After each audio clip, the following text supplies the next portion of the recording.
গতকাল শনিবার ঢাকায় একটা বৈঠক হয়েছে, যেটাকে কেউ বলছেন সৌজন্য সাক্ষাৎ, আবার কেউ বলছেন কূটনৈতিক বার্তা। ঢাকায় নিযুক্ত ভারতের হাই কমিশনার প্রণয় ভার্মা সাক্ষাৎ করেছেন বিএনপির সদ্য দায়িত্বপ্রাপ্ত চেয়ারম্যান তারেক রহমানের সঙ্গে। বৈঠকে দুই দেশের সম্পর্ক নিয়ে আলোচনা হয়েছে, এটাই অফিসিয়াল তথ্য। কিন্তু প্রশ্নটা অফিসিয়াল লাইনের বাইরেও ঘোরাফেরা করছে। এই বৈঠক কি শুধুই ভদ্রতা, নাকি দিল্লি বুঝিয়েছে বাংলাদেশকে এবার একটিমাত্র রাজনৈতিক চশমা দিয়ে আর দেখা হবে না? প্রিয় দর্শক, আপনারা দেখছেন প্রথম কলকাতার প্রাসঙ্গিক প্রসঙ্গ। প্রতিদিনকার মতো আমি সুব্রত আচার্য এবং আমার সঙ্গে আলোচক, বিশ্লেষক, প্রথম কলকাতার ডেপুটি এডিটর আমার বন্ধু পরমাশিস ঘোষ রায়। আমরা আজ বার করার চেষ্টা করব এই বৈঠকের অন্তরালে আসলে কি চলছে ঢাকা দিল্লির সম্পর্কের মধ্যে। প্রথম কলকাতা স্ক্রিনে পরমাশিস, তোমাকে স্বাগত। পরমাশিস, গতকালকের বৈঠকটি ছিল 40 মিনিট এবং অত্যন্ত ব্যস্ত সময়ের মধ্যে এই বৈঠকটি অনুষ্ঠিত হয় এবং শুধু বাংলাদেশে নিযুক্ত ভারতীয় হাই কমিশনার প্রণয় ভার্মা নিজে নন, এরপরও আরো 3টি দেশের রাষ্ট্রদূতেরা তারেক রহমানের সঙ্গে বৈঠক করেছেন। সব মিলিয়ে তারেক রহমানের সঙ্গে বিভিন্ন দেশের এই কূটনীতিকদের বৈঠক। এবং তুমি জানো যে যখন গত মাসে 25শে ডিসেম্বর তারেক রহমান বাংলাদেশে ফিরলেন, তারপর থেকেই বিভিন্ন দেশের প্রতিনিধিরা, রাষ্ট্র নেতারা তারেক রহমানের সঙ্গে দেখা করছেন, শোকবার্তা দিচ্ছেন এবং গতকালকে তিনি সদ্য চেয়ারম্যান দায়িত্ব পাওয়ার পরই প্রায় 24 ঘন্টার মধ্যেই দেখা গেল ভারতীয় এই দুদে কূটনীতিককে তার সঙ্গে সাক্ষাৎ করা এবং দীর্ঘ 40 মিনিটের বৈঠক। বাড়তি কোন বার্তা আছে এর মধ্যে? দেখো, এখানে তারেক রহমান সাহেবকে একটি রাজনৈতিক নেতা দলের চেয়ারম্যান হিসেবে সম্পূর্ণ যে দেখা হচ্ছে তা না। এটা তো ঘটনা, প্রাক্তন রাষ্ট্রপতি, প্রয়াত প্রাক্তন প্রধানমন্ত্রী, তার সন্তান একটা রাষ্ট্রপ্রধানের পরিবারের উত্তরসূরি। স্বাভাবিকভাবেই সেই উত্তরসূরি একটি রাজনৈতিক দলের চেয়ারম্যান হয়েছে, এটাকে একটা সম্মান প্রদর্শন করা, তার সঙ্গে গিয়ে একটা দেশের প্রতিনিধির তরফে তার সঙ্গে আলাপ বিনিময় করা এবং ভারত যে বাংলাদেশের পাশে আছে, সেও তো একজন বাংলাদেশের অন্যতম প্রতিনিধি। যদি সে সরকারে নাও আসে, যদি সরকারের বিরুদ্ধে মানে বিরোধী দলেও থাকে, সে কিন্তু একটা সরকারের এবং সে দেশের একটা রাষ্ট্রের প্রধানের উত্তরসূরি। তার কাছে একটা বার্তা দেওয়া এবং সেই বার্তাটা গ্রহণ করার একটা জায়গায় রয়েছে, এটা ভারত উপলব্ধিও করছে। এবং যে কথাটা তুমি প্রথমে বললে যে ভারত বাংলাদেশে এতদিন ধরে লাস্ট 15 বছরে যে ব্যাপারটা একটা আলোচিত হয়েছে যে ভারত সরকার নাকি আওয়ামী লীগকে দেখে, সেই বার্তাটা হয়তো ভারত সরকার খানিকটা হলেও উপলব্ধি করেছে বা করছেন কূটনীতিকরা। সেই জন্য দু চোখ দিয়ে দেখার যে দৃষ্টিভঙ্গি ভারত সরকারের কাছে যে সকলেই সমান, সেটা বেশ কিছু ঘটনার প্রেক্ষিতে ধরে নেওয়াই হচ্ছে যে ভারত কিন্তু বাংলাদেশের চলমান যে বর্তমান যে বাস্তবতা, সেটাকে কিন্তু প্রতিবেশী রাষ্ট্রের বাস্তবতা বলেই কিন্তু আখ্যায়িত করছে এবং সেটা সম্মান প্রদর্শন করছে, পাশে থাকার বার্তা তো দিচ্ছে। পরমাশিস, আমি এখানে খুব পরিষ্কার করে একটা কথা বলতে চাই। এই বৈঠক কোনো চুক্তি নয়, এই বৈঠক থেকে কোনো ঘোষণাও আসেনি, কিন্তু এটা কূটনৈতিক মানসিকতার পরিবর্তনের একটি ইঙ্গিত এই বৈঠক থেকে। একদমই তুমি জানো এবং আমরা দুজন এর আগেও আমরা আমাদের এই টক শোতেই বলেছি যে আর হাসিনার চোখ দিয়ে নয়, বরং এখানে এখন নতুন বাংলাদেশের চোখ দিয়েই ঢাকাকে দেখতে চাইছে দিল্লি। এবং গতকালের এই বৈঠকটি সেই আমাদের যে বক্তব্য, আমরা যে বারবার বলে আসছি, তার একটা বাস্তব প্রমাণ হিসেবে আমি দেখতে চাই। তুমি কিভাবে দেখছো? একদমই, মানে বাংলাদেশের বর্তমান দেখো, ভারত সরকার কিন্তু 2024-এর 5ই আগস্টের পর যে দুটো জিনিস দেখা গেছে, সেটা গেছে যে বাংলাদেশের প্রাক্তন প্রধানমন্ত্রী শেখ হাসিনা ভারতে অবস্থান করছেন, সেখানকার পরিবেশগত কারণে তিনি তার বক্তব্য অনুযায়ী তিনি থাকলে হয়তো অশান্তির আগুনটা আরো বাড়তো, উনি ইন্ডিয়াতে চলে এসেছেন। এটাও যেমন একটা বাস্তবতা, এখনো ইন্ডিয়াতে উনি রয়েছেন। সেই থাকা নিয়েও কিন্তু ভারত বাংলাদেশের মধ্যে বিভিন্ন পর্যায়ে, সরকারি পর্যায়ে তো বটেই এবং সাধারণ মানুষের মনেও অনেক প্রশ্ন, কেন তিনি দিল্লিতে রয়েছেন। কিন্তু পাশাপাশি তুমি দেখো, অন্তর্বর্তী সরকারের প্রধান উপদেষ্টার সঙ্গে কিন্তু প্রধানমন্ত্রী সঙ্গে সঙ্গে তাকে শুভেচ্ছা বার্তা দিয়েছেন, তাদের সঙ্গে বিদেশের মাটিতে বৈঠক হয়েছে। ভারত সরকারের সঙ্গে বাংলাদেশ সরকারের পররাষ্ট্রের দপ্তরের যে দুটো দপ্তর আছে, তাদের কূটনীতিকদের ক্রমান্বয়ে পর্যালোচনা চলেছে, উচ্চ পর্যায়ের বৈঠক হয়েছে, ভারত একটা মন্তব্য করলে পাল্টা মন্তব্য এসছে, কিন্তু এটা কিন্তু চলমান রয়েছে। সেই চলমানের পরেও আমরা যেটা দেখলাম যে বাংলাদেশের প্রাক্তন প্রধানমন্ত্রী যেমন একজন দিল্লিতে অবস্থান করছেন, একজন অসুস্থ হয়েছেন, তারা আরোগ্য কামনা করেছেন, চিকিৎসার আশ্বাস দেওয়া হয়েছিল, পাশে থাকার আশ্বাস দেওয়া হয়েছিল, কিন্তু তিনি পরলোকগত হয়েছেন। সেটা আমাদের মানে জন্ম থাকলেই মৃত্যু থাকবে, সেটা আমাদের মেনে নিতে হয়েছে। তারপরে তার জানাজায় উপস্থিত হয়েছে ভারতের বিদেশ মন্ত্রকের দায়িত্বপ্রাপ্ত বিদেশমন্ত্রী এস জয়শঙ্কর গেছেন। স্বাভাবিকভাবেই কিন্তু এটা একদম মানে একটা দেশের সঙ্গে একটা দেশের পাশে থাকার যে বার্তা, এবং সেটা সম্পূর্ণভাবে নজর দেওয়া, নির্বাচন নিয়ে মন্তব্য, নির্বাচন সুষ্ঠুভাবে সম্পন্ন হোক, ভারত সেটা চায়, বা সার্বভৌমত্ব রাষ্ট্র সেই শান্তিপূর্ণ পরিবেশ ফিরে আসুক, এটা কিন্তু ক্রমান্বয়ে ভারত কিন্তু বলে আসছে বাংলাদেশের জন্য। এটা একটা সৌজন্য সাক্ষাৎ, যেমন এটা একটা মুষ্টিবদ্ধ হাত বলে একটা বাংলা অভিধানে কথা আছে, সেই মুষ্টিবদ্ধ হাত ধরেই হয়তো এই পাশে থাকার বার্তা বা সৌজন্য সাক্ষাৎ। অবশ্যই এটা একটা পজিটিভ ভ্যালুজ আছে আমার মনে হয় পররাষ্ট্র নীতির ক্ষেত্রে, কূটনীতির ক্ষেত্রে, দুদেশের বাণিজ্যিক দ্বিপাক্ষিক সম্পর্কের উন্নতিতে এই বৈঠক আমার মনে হয় একটা নতুন করে বার্তা দেবে। বেশ পজিটিভ ভ্যালু তুমি বলছো, একটা ভ্যালুজ রয়েছে, কিন্তু আমি আমার বিশ্লেষণে এই দিল্লির অর্থাৎ প্রণয় ভার্মা যেভাবে তারেক রহমানের সঙ্গে যে বৈঠকটি করেছেন, সেখানে স্পষ্টভাবে আমার বিশ্লেষণে আমি তিনটি বার্তা দেখতে পাচ্ছি। প্রথমত, ভবিষ্যতের সঙ্গে আগাম ভবিষ্যতের সঙ্গে আগাম কথা বলে রাখা। দিল্লি ভবিষ্যৎ, বাংলাদেশের নতুন ভবিষ্যতের সঙ্গে আগাম কথা বলে রাখলো। ভারত বুঝে গেছে যে বাংলাদেশের রাজনৈতিক বাস্তবতা এখন পাল্টে গেছে, শুধু বর্তমান নয়, সম্ভাব্য ভবিষ্যতের সঙ্গেও যোগাযোগ রাখাটা জরুরি। এবং এই যে বার্তা, সেটি কিন্তু কূটনীতিতে অস্বাভাবিক কিছু নয়, বরং কূটনীতির একটি অন্যতম সেগমেন্ট, যে ভবিষ্যতের নেতৃত্ব বা ভবিষ্যতের সম্পর্ক তৈরি করার জন্য একটি সুতো গেঁথে রাখা। আমরা যেটা সহজ প্রচলিত বাংলায় বলি না, ইট পেতে রাখা, ঠিক ইট পেতে রাখা আর কি। একটা স্টেপ নিয়ে নেওয়া, একটা ইট পেতে রাখা, মানে সিটটা রেখে দিল আর। দুই, বিএনপি আর নিষিদ্ধ বৃত্তে নেই। দিল্লির চোখে যে বিএনপি কে নিয়ে একটা অচ্ছুত ভাব ছিল, এক সময় বিএনপি মানেই একটা দূরত্ব, সন্দেহ, একটা অস্বস্তি, একটা নাক ছিটকানো একটা ভাব ছিল। সেই দিল্লির কাছে সেই যে ভাবনা, সেই ভাবনা বদলে গেছে। এই বৈঠক দেখাচ্ছে যে ভারত এখন বিএনপি কে শত্রু নয়, বরং একটি রাজনৈতিক বাস্তবতা হিসেবে দেখতে চাইছে। এটাই দিল্লির কাছে বড় পরিবর্তন। তিন, ব্যক্তিকেন্দ্রিক নীতি থেকে সরে আসা। আমি তুমি বারবারই আমরা বলার চেষ্টা করছি যে বাংলাদেশকে দিল্লির পক্ষ থেকে একটি ব্যক্তিকেন্দ্রিক চোখ দিয়ে দেখার চেষ্টা, বা একটি ব্যক্তি অর্থাৎ একটি ব্যক্তির দল থেকে দেখার চেষ্টা হচ্ছিল।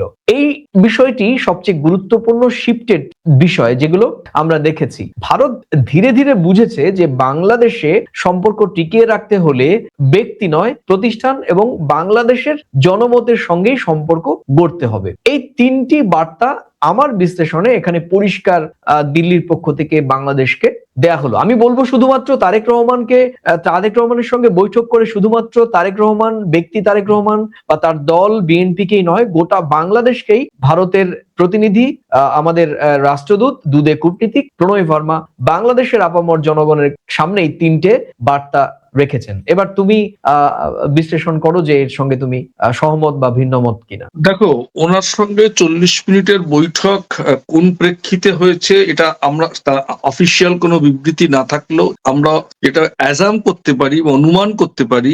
অবশ্যই ভারত বাংলাদেশের পাশে থাকার বার্তা তো আছেই। ভারত গত 15 বছর বা তার আগেও বাংলাদেশের সঙ্গে সম্পর্কের যে ওঠানামা বা সম্পর্ক টিকে থাকা, যাই বলো না কেন, তার গ্রাফ যদি তুমি বলো, ভারতের সঙ্গে বাংলাদেশের সম্পর্ক কিন্তু 71-এর পর থেকে কখনোই তলানিতে এসে থামেনি। 15 বছর এই সরকার বাংলাদেশের মানুষের মনে হয়তো হয়েছে, তারা বুঝিয়েছেন যে এটা আওয়ামী লীগের জন্য ভারত পাশে থেকেছে। এটা আমি মনে করি না। তার কারণ 71-এর মুক্তিযুদ্ধের সময় ভারত সরকার তো আওয়ামী লীগের পাশে যায়নি। মানে আওয়ামী লীগ মুক্তিযুদ্ধে বাংলাদেশের সমস্ত মানুষের পাশে দাঁড়িয়েছে। তো এখন যেহেতু এই ভাইবটা ছড়িয়েছে 15 বছর ধরে, সেটা নতুন করে বর্তমান বাস্তবতা, গণঅভ্যুত্থান, পরিবেশ, রাজনৈতিক পট পরিবর্তনের জায়গাটা কিভাবে স্খলন হয়েছে, উৎখাত হতে হয়েছে একটা সরকারকে, নির্বাচিত সরকারকে। অবশ্যই নির্বাচিত বলতে হচ্ছে এখানে, কেন তারা তো মানে সরকারে ছিল, সেই নির্বাচিত সরকার তো কতটা কথিত তথাকথিত নির্বাচিত সরকার, কারণ সরকার, এটা তো বলতেই হবে। তো ভারত পুরো বিষয়টাকে তো মানে অবস্থানগত দিক থেকে এটা পুরোটাই তারা পর্যবেক্ষণ করেছে। সেই পর্যবেক্ষণ থেকে তো একটা সিদ্ধান্তে একটা প্রতিবেশী রাষ্ট্রের সঙ্গে কিভাবে চলা উচিত, কিভাবে চলতে হবে, সে নতুন বাস্তবতায় তো তারা কোনো অন্যরকম ভ্যালুজ নিয়ে, অন্যরকম দৃষ্টিভঙ্গি নিয়ে কথা বলবেন এবং সম্পর্ক টিকিয়ে রাখার ক্ষেত্রে বর্তমানে যারা থাকবেন সে দেশে, রাজনৈতিক নেতা বলো, অন্তর্বর্তী সরকার বলো, আগামী সরকার ক্ষমতা যারা আসবে, এই ভ্যালুসটাকে গুরুত্ব দিয়ে তারা সৌজন্য সাক্ষাৎ করেছেন এবং সেই সাক্ষাতের মধ্য থেকে এটা আরো মানে ব্রেকআপ আমরা ভবিষ্যতে দেখতে পাবো।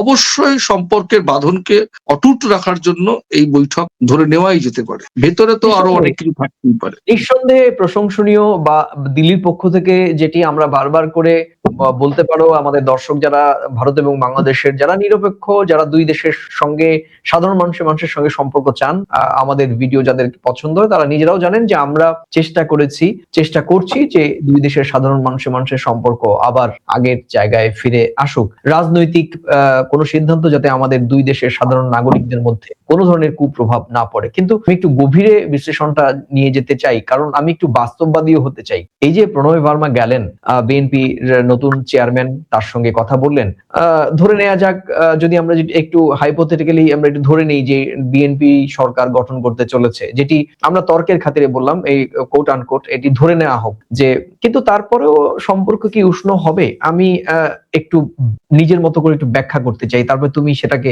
বিশ্লেষণ করবে।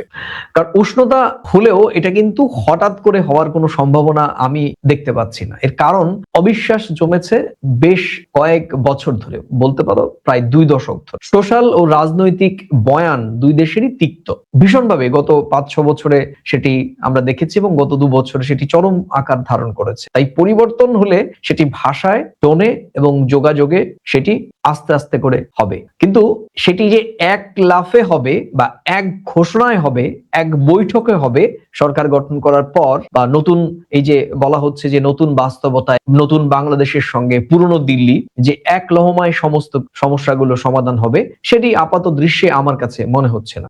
দেখো, কোনো কিছুই খুব তাড়াতাড়ি করে যদি হয়, জানবে সেই জিনিস খুব তাড়াতাড়ি করে আবার শেষও হয়ে যায়। সম্পর্কের বাস্তবতা, সম্পর্কের উত্থান, সম্পর্কের পতন, টানাপোড়েন, এই বিষয়গুলি মানুষ অনুধাবন করে কখন? একটা নির্দিষ্ট সময় গেলে পরে বোঝা যায়, তাই না? তো সম্পর্কটা আবার স্বাভাবিক জায়গায় ফিরছে কিনা সেটা তো আজ বললেই কালকে তুমি বুঝতে পারবে না। অনেকগুলো ইস্যু থাকে, অনেক কিছু, সেই ইস্যুগুলো যা তার বাস্তবিক প্রক্রিয়াগত বাস্তবতাটা ফাইনালি হচ্ছে কিনা, বাস্তবিক দিকটা, যেমন ধরো এই শীতকাল চলে গেল, আমরা দেখলাম অন্তর্বর্তী সরকার কিন্তু আমাদের দুর্গোৎসবের সময় ইলিশ মাছ, ব্যবসায়িক দিক থেকে ইলিশ মাছ কিন্তু আমরা পেয়েছি, পয়সা দিয়ে কিনেছি, আমরা বাণিজ্যিক ভাবে পেয়েছি, পাওয়াটাই ঠিক। আরেকটু সত্য বলছি, যেরকমটি সরকারিভাবে বাংলাদেশের অন্তর্বর্তীকালীন সরকার যতটা চুক্তি করেছিল বা যতটা বলেছিল যে যত পরিমাণ আমাদের এখানে এক্সপোর্ট করার বা যত পরিমাণ ইম্পোর্ট করার কথা ছিল, বাস্তবে তার কিন্তু 1/3 হয়েছে বলে আমরা জানতে পেরেছি। সেটা বাস্তবতা, মানে কথা যেরকম দেওয়ার কথা ছিল তেমন হয়তো ফলন হয়নি, মানে সেখানেও তো সে দেশের মানুষ তো জিনিসটা কিনবে, তারা উদ্বৃত্ত হলে তবে তো পাঠাবে, কিন্তু এটা ফ্রিতে দিলাম, উপহার দিলাম, এই কথা না বলে ব্যবসায়িক বাণিজ্যিক সম্পর্কটাই যদি শুধু থাকে, তাহলেও তো সম্পর্কটার বাঁধনটা থাকবে। আজকে সরকার কারা চালায়? সরকারের সঙ্গে সরকারের সম্পর্ক মানে কি?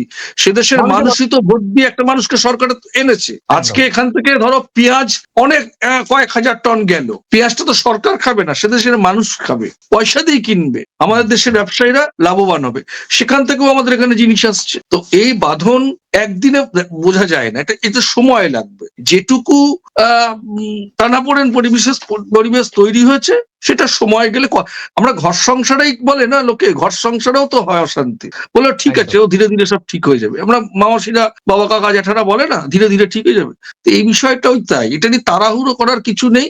আর এমন কোনো কিছু ঘটে যায়নি যে বাংলাদেশের সঙ্গে ভারতের সম্পর্ক একেবারে কাঁটাতারের বেড়া একদম ফাইনালি সিল হয়ে যাবে, এরকম ভাববার ভাবার কোনো কারণ নেই, যারা ভাবছেন তারা মূর্খের স্বর্গে বাস করেন। আমি যেটা বলছিলাম যে অনেকগুলো সমস্যা রয়েছে, তার মধ্যে যে বাস্তব ইস্যুগুলো বা বাস্তব সমস্যাগুলো যা উপেক্ষা করা যায় না, যে সমস্যাগুলো হয়তো ভারত এবং বাংলাদেশের দুই পক্ষই, যারা সাফারার, যারা ভুক্তভোগী বা স্টেক হোল্ডার, তারা চাইবেন যে দ্রুত এই সমস্যাগুলো সমাধান হয়ে যাক। নির্বাচিত সরকার আসার পরপরই হয়তো একটা মানসিক চাপ তৈরি হবে বা প্রত্যাশা তৈরি হবে, কিংবা এখানেও যারা বাংলাদেশের সঙ্গে ব্যবসা বাণিজ্য বা সম্পৃক্ত রয়েছেন, যারা বাংলাদেশ এবং ভারতের সঙ্গে যোগাযোগ রক্ষা করেন বা রাখবেন, তারাও হয়তো ব্যাকুল হয়ে যাবেন যে দিল্লি কেন সিদ্ধান্ত নিচ্ছে না, ঢাকা কেন ছাড়ছে না। এই বিষয়টি মধ্যেও অনেক কিছু, মানসিকতার মধ্যেও কিন্তু অনেক কিছু পরিলক্ষিত হবে। তা আমরা যদি বাস্তব ইস্যুগুলো নিয়ে কথা বলি, কয়েকটা বিষয় যেমন ভিসা, বাণিজ্য এবং অবশ্যই ন্যায্য নদীর জলবন্টন ইস্যু, এই বিষয়গুলো কিন্তু তোমার আসবে এক এক করে। যদি আমি একটু তোমাকে ব্রিফ করি, দেখো এটা আমার নিজস্ব মূল্যায়ন। প্রথমে এই ভিসা সমস্যা কিভাবে সমাধান হতে পারে, আমি সম্ভাব্যতা বলছি, সবই হতে পারে বা সম্ভাবনা আছে। প্রথমে হয়তো ভারত মেডিকেল ভিসা বা স্টুডেন্ট ভিসা বা বিজনেস ভিসা এটাকে সংখ্যায় আরো বেশি বাড়াবে নিঃসন্দেহে, এবং তারপর পর্যটন ভিসা, যেটি এখন আপাতত অস্থায়ীভাবে কোট আনকোট ঘোষণা ছাড়াই বন্ধ 13 আগস্ট, সম্ভবত 2024 13 আগস্টের পর থেকে। আবার উল্টো পিঠে আমরাও রিসেন্ট গত এক সপ্তাহ ধরে, সম্ভবত গত বুধবার থেকেই ভারতেও একই রকম ভাবে ভারতীয়দের জন্য পর্যটক ভিসা বন্ধ রেখেছে। এটা রাজনৈতিক পরিবেশ স্বাভাবিক না হলে এই ভিসা আর বিষয়টি হয়তো দুই দিক থেকেই স্বাভাবিক হওয়ার বিষয়টি একটু চাপের থাকবে। একই সঙ্গে বাণিজ্যিক বিষয়, জানো তুমি ভারত যে পরিমাণ বাংলাদেশ থেকে বাণিজ্য করে বাংলাদেশের অভ্যন্তরে, উল্টো পিঠে বাংলাদেশ কিন্তু এত বড় একটা দেশ হওয়া সত্ত্বেও কিন্তু বাংলাদেশ ভারতের অভ্যন্তরে এসে বাণিজ্য করতে পারে না, এবং একটা ভারসাম্যহীন অসম বাণিজ্যিক একটা সম্পর্ক দুই দেশের মধ্যে রয়েছে। এর মধ্যে ট্যারিফ নন ট্যারিফ বেরিয়ারও একটা বড় বিষয় রয়েছে। যদিও বিগত আওয়ামী লীগ সরকারের সময় ভারতীয় সরকারের পক্ষ থেকে বহু ক্ষেত্রে ট্যারিফ নন ট্যারিফের যে ব্যারিয়ার সেটি প্রত্যাহার করার বিষয়ে ইতিবাচক সমাধান হয়েছে, এবং তারপর কিছুটা হলেও বাণিজ্যে বাংলাদেশের পক্ষ থেকে ভারতে অভ্যন্তরে বাণিজ্যের কিছু জায়গা থেকে তার ইতিবাচক প্রভাব তৈরি হচ্ছিল। কিন্তু 2024 5 আগস্টের পর অনেক ক্ষেত্রেই বাণিজ্যে ভাটা পড়েছে। সেটি আশা করি আস্তে আস্তে করে সেই বাণিজ্যিক সমস্যাগুলো সমাধান হতে শুরু করবে, কিন্তু সেটি হয়তো রাতারাতি হবে না, সেখানে 6 মাস 1 বছর সময় লাগতে পারে। আরেকটি ভাইটাল বিষয় যেটা সঙ্গে আমরা সকলে আমাদেরও দৃষ্টি থাকে, 54টি অভিন্ন নদী, জানো যে আমাদের এখানে ভারতের সঙ্গে বাংলাদেশের 54টি অভিন্ন নদী রয়েছে, তার মধ্যে তিস্তার জট একটা বড় জটলা হয়ে রয়েছে, এবং একই সঙ্গে গঙ্গার জলবন্টন চুক্তি এবছরই ডিসেম্বর মাসে এই চুক্তি শেষ হবে, এবং 30 বছরের চুক্তি নবায়ন হওয়ার কথা রয়েছে। আমরা ফরাক্কাতে গিয়েছিলাম, এবং চুক্তির বিষয়ে আমাদের কেন্দ্রীয় সরকার যথেষ্ট ইতিবাচক। সেক্ষেত্রে অনেকে বলছিলেন যে ডক্টর ইউনূসের সঙ্গে সম্পর্ক ভালো নয় দিল্লির, এই গঙ্গার জলবন্টন চুক্তি হবে কি হবে না, কিন্তু আমরা দুই দেশের আধিকারিকদের সঙ্গে কথা বলেছি, সেক্ষেত্রে তারা দুই পক্ষই কিন্তু এই চুক্তির বিষয়ে আশাবাদী, এবং ইতিমধ্যে একটা খসড়া তৈরি হয়েছে যদি আমার ভুল না হয়, এবং গঙ্গার জলবন্টন চুক্তিও কিন্তু খুব শিগগিরই, অর্থাৎ এই বছর ঘুরতে না ঘুরতেই এই চুক্তির নবায়ন হবে বলে আমার বিশ্বাস রয়েছে। সব মিলিয়েই এই যে বিষয়গুলো, সেই বিষয়গুলো যদি আমি একেবারে ধরে নিই যে এই বিষয়গুলো একেবারে চোখে দেখার মতো বিষয়, এবং সেগুলো কিন্তু কূটনৈতিক আলোচনার মধ্যে শেষ হওয়ার বিষয়, মানে আলোচনা, দুই পক্ষের আলোচনার মধ্যে এই সমস্যা সমাধান হওয়া সম্ভব। তুমি কিভাবে দেখছো? দেখো, ভারত সরকার ইতিমধ্যেই বুঝে নিয়েছে বা বুঝে গেছে যে বাংলাদেশে একটা রাজনৈতিক পট পরিবর্তন অবশ্যম্ভাবী সামনে এসে গেছে। আমার ধারণা ভারতের, এবং এই মুহূর্তে বাংলাদেশের বিভিন্ন মিডিয়ায় বা বিভিন্ন সোশ্যাল মিডিয়ায় যে ভারত বিদ্বেষী মনোভাব, বা যে সরকার ছিল আগে তাদের সঙ্গে ভারতের যে একটা পজিটিভ থিঙ্কিং নিয়ে তারা কাজ করেছে, সেই রাজনৈতিক দল বাংলাদেশে এখন আর নেই। বাংলাদেশের রাজনৈতিক পট পরিবর্তন ইতিমধ্যে এসে গেছে, এবং সেই পট পরিবর্তন একটা স্থায়িত্ব পেতে যাচ্ছে 12ই ফেব্রুয়ারি নির্বাচনের পরপর। আমার ধারণা ভারত সরকার অলরেডি হোমওয়ার্ক শুরু করে দিয়েছে বাংলাদেশের সঙ্গে পরবর্তী সরকার বা বাংলাদেশের সঙ্গে কিভাবে তাদের কূটনৈতিক সম্পর্কের মধ্য দিয়ে পররাষ্ট্র নীতিতে প্রতিবেশী রাষ্ট্রের সঙ্গে কিভাবে সম্পর্ক আগে যা ছিল তেমনটাই ফিরিয়ে আনা যায়, তার হোমওয়ার্ক কিন্তু শুরু হয়ে গেছে। 52টা অভিন্ন নদী, কাঁটাতারের বেড়া, 4,500 মাইল, এগুলো তো ছিল, এগুলো তো মানে হঠাৎ করে আসেনি, এগুলো তো মাথাতে রয়েছে। যে জিনিসটা এখন ভারত সরকারকে ভাবতে হবে বা ভাবছে, অলরেডি তার কাজ শুরুই হয়ে গেছে। আমি বলবো 2024-এর 5ই আগস্ট থেকেই শুরু হয়ে গেছে। তোমার সঙ্গে আমার মতের মিল নাও হতে পারে, কিন্তু তোমার সঙ্গে আমার বাস্তবতার সম্পর্ক তো অমিল হতে পারে না। নদী সবকিছুই আমাদের, আমরাও যেমন ওদের উপর নির্ভরশীল, ওরাও বেশ খানিকটা আমাদের উপরে নির্ভরশীল। তো যেটা বাস্তবতা, বাংলাদেশের সঙ্গে ভারতের সম্পর্কের প্রথম বাস্তবতা হচ্ছে ভৌগোলিকগত অবস্থান, যেটা কোনোভাবেই পরিবর্তিত হতে পারে না। তো সেই জায়গা থেকে তারপরে ঐতিহাসিক সম্পর্ক, শিক্ষা, সংস্কৃতি সব মিলিয়ে তারপরে প্রতিবেশী রাষ্ট্রের সঙ্গে যে জিনিসগুলো ভ্যালুজের কারণে সম্পর্কটা রাখতে হয়, অবশ্যই ব্যবসা একটা বড় ব্যাপার, বিজনেস, সেটা তো অস্বীকার করার কোনো জায়গা নেই। আমি তো এখান থেকে পেঁয়াজ নিয়ে আমি যুক্তরাষ্ট্রে এখানকার বিজনেস রান তো পাঠাতে পারবে না। আমরা তো ইলিশ মাছ পৃথিবীর আর কোন দেশে পাওয়া যায় সেখান থেকে তা আমরা আনানোর চেষ্টা করবো না। না, তো একদম কতগুলো প্র্যাকটিক্যাল সিচুয়েশনের ওপরে, একেবারে মানে সিচুয়েশনের ওপরেই কিন্তু ভারত বাংলাদেশের সঙ্গে সম্পর্ক রাখতে চায়, ছিল, আছে এবং আগামীতেও থাকবে। এবং বাংলাদেশেরও আমার ধারণা, বাংলাদেশের সরকারেরও কিন্তু পয়েন্ট বাস্তবতায় তাই। কিছু কিছু ক্ষেত্রে হয়তো মানসিক টানাপোড়েন তৈরি হয়, যেমন একটা সামান্য ক্রিকেট ইস্যুকে নিয়ে এসেছে, এটা এখনো সরকারি পর্যায়ে চলে গেছে, এরও সহজ সমাধান বেরোবে, এটাতে আমার বিশ্বাস। এবং আমি এটাতে সেই বেরোনো যে হওয়ার দরকার, সেই ব্যাপারটাতেও আমি কিন্তু সহমত পোষণ করি। দেখো, সামান্য এই ক্রিকেট ইস্যু কিন্তু এখন আর বাংলাদেশে কোট আনকোট সামান্য নয়, বাংলাদেশের অধিকাংশ মানুষ মনে করছে গোটা বাংলাদেশকে অপমান করা হচ্ছে। যাক, সেই প্রসঙ্গে আমাদের অবশ্যই আমরা পরবর্তীতে বিশ্লেষণ করব। কিন্তু তুমি আরেকটি কথা বলেছো যেটি আমার খুব নোট করার মতো মনে হয়েছে, যে এই যে বিরোধিতা, ভারত বিরোধিতা, কিংবা বাংলাদেশের নাম শুনলেও আমাদের এখানে কট্টর বাংলাদেশ বিরোধিতা, এই দুই দেশের অভ্যন্তরে দুই দেশের বিরুদ্ধে যে একটা কট্টর অবস্থান, রাষ্ট্র চাইলে, কূটনীতি চাইলে বদলাতে পারে, কিন্তু জনমত বদলানো কিন্তু সম্ভব নয়। কারণ এই যে বিরোধিতা, কট্টর বিরোধিতা বদল হতে হলে যে বিষয়গুলো আমাদের চোখের সামনে দেখতে হবে প্রামাণ্য দলিলের মতো, যেমন ভিসা সহজ হতে হবে, জল বন্টন চুক্তি নিয়ে অগ্রগতি হতে হবে, এবং বাণিজ্যে এক পারস্পরিক সম্মানের ভিত্তিতে বাণিজ্য হতে হবে। আর দুদেশেই ওরা আমাদের শোষণ করেছে, ওরা আমাদের হুমকি দিচ্ছে, এই বয়ানগুলো তবে আস্তে আস্তে দুর্বল হবে। এর জন্য কিন্তু সরকারকে খুব বিচক্ষণ ভাবে কাজ করতে হবে। প্রত্যেকটা দেশের অভ্যন্তরীণ জনমত কিভাবে বদল হয় বা জনমতে যাতে কুপ্রভাব না পড়ে, সেটি খুব বিচক্ষণতার সঙ্গে এই সরকারি দপ্তরে, বিশেষ করে পররাষ্ট্র দপ্তরের কর্মকর্তাদের বা আমাদের দূতাবাসগুলো বা বাংলাদেশের কলকাতায় বা আমাদের ভারতে থাকা দূতাবাসগুলোকে খুব সতর্কতার সঙ্গে আগামী কয়েক বছর কাজ করতে হবে। তবেই মনে হয় এই জনমতে কিছুটা, এই যে কট্টর বিরোধিতা দুপক্ষের ক্ষেত্রে বলছি, আমি শুধু বাংলাদেশের অভ্যন্তরে কট্টর ভারত বিরোধিতা হচ্ছে এটা আমি মানতে নারাজ, একই রকম ভাবে আমাদের ভারতের অভ্যন্তরেও কট্টর বাংলাদেশ বিরোধিতাও তৈরি হয়েছে। সেটি 2024-এর 5 আগস্টের পর থেকে এটা প্রবল আকার ধারণ করেছে।